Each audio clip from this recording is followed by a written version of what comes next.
Hello. Well, earlier on I put up a post about Florence Nightingale as it's the bicentenary of her birthday today.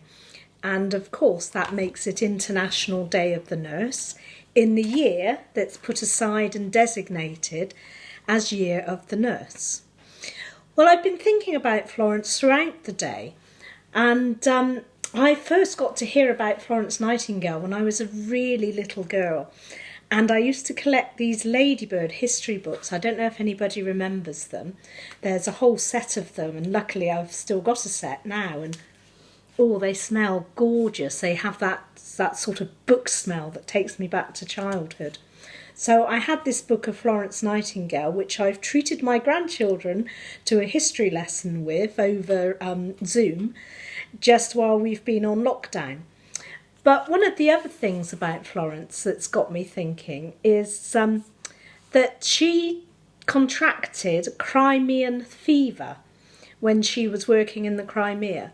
And although she recovered from this really dangerous illness, just like people today are catching COVID-19, and many die, but many recover.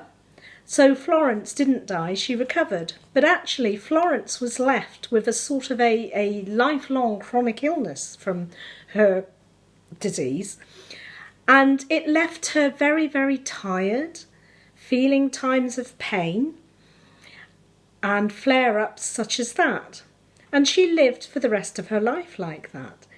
Now, one of the reasons that aspect of Florence has come to my mind is because, as most of my friends know, and I have fibromyalgia, which shows itself up in ways of chronic pain, of exhaustion, of having to do little things at a time, and multiple other symptoms.